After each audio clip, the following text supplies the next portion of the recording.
Good morning, this is Dr. Turner for Integrated Math 2. Today we're getting into 6.4, which is looking at both side-side-side triangle similarity and side-angle-side triangle similarity. It's important to pay attention to these types of problems if you're taking the CASP or any other sort of standardized test. You'll have congruency and similarity problems sort of mixed in. We did have a side-side-side congruency postulate and a side-angle-side congruency postulate, but here specifically in Unit 6 we're talking about triangle similarity. So even though the letters are the same, don't let that confuse you. So there are two postulates we're covering today. Again, first is going to be side-side-side similarity, and then the second is side-angle-side similarity.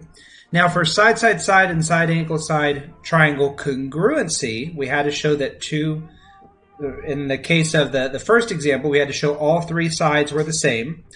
In the second example, we had to show that two sides were the same and the angle containing those two sides was also congruent. With similarity, rather than showing that the sides are congruent, we want to show that the sides are proportional, so that they have the same scale factor. The angle will be, of course, congruent as well. So that's the objective here. Just like with 6.3, some of these will be fairly straightforward. If I give you a triangle, let's say 6, 7, and 5, and I give you another triangle that is 12, 14, and 10, and I ask you to show that the two triangles are similar. Because no angles are given, that would indicate that I want to show this is similar by side-side-side similarity. So I would need to check that all pairs of sides share the same proportion. So 12 divided by 6 is 2, 10 divided by 5 is 2, and 14 divided by 7 is 2. So because they all have the same scale factor, then I could say, yes, the triangles are similar by side-side-side similarity. Likewise, if I have two triangles, let's say 5, 6, and we'll call this 100 degrees, and I have a larger triangle, of course these are not drawn to scale, 15, 18, and 100 degrees.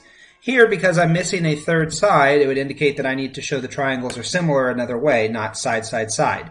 Because the angle is between two given sides, more than likely it's going to be side-angle-side similarity. So I would show that 15 divided by 5 is 3, 18 divided by 6 is 3, and 100 degrees obviously is the same as 100 degrees. Therefore, these two triangles are similar by side-angle-side similarity. Sometimes you'll be given vertices or labels for the triangle, sometimes you won't. Either way, the process is the same.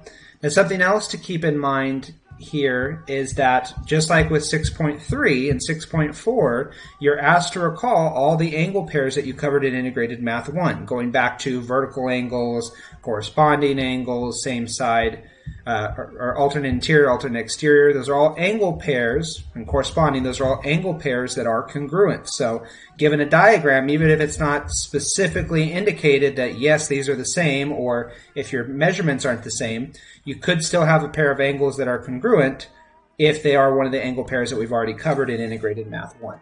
So for instance, if I have two triangles here,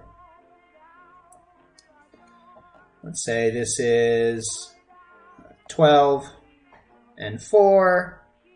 This is 5 and 15.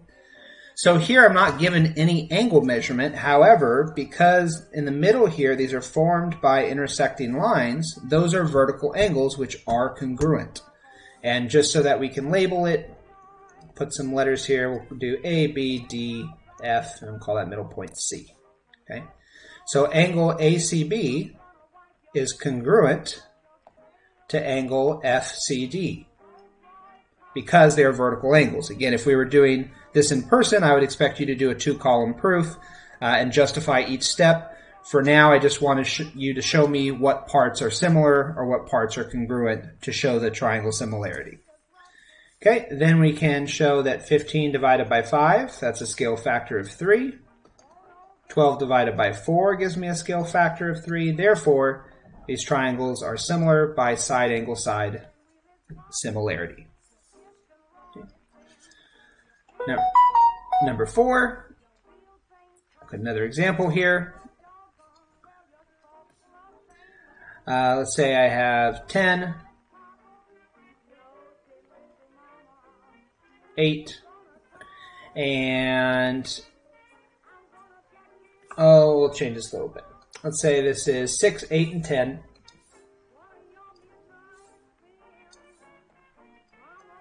And here we'll do 9, 12, 15.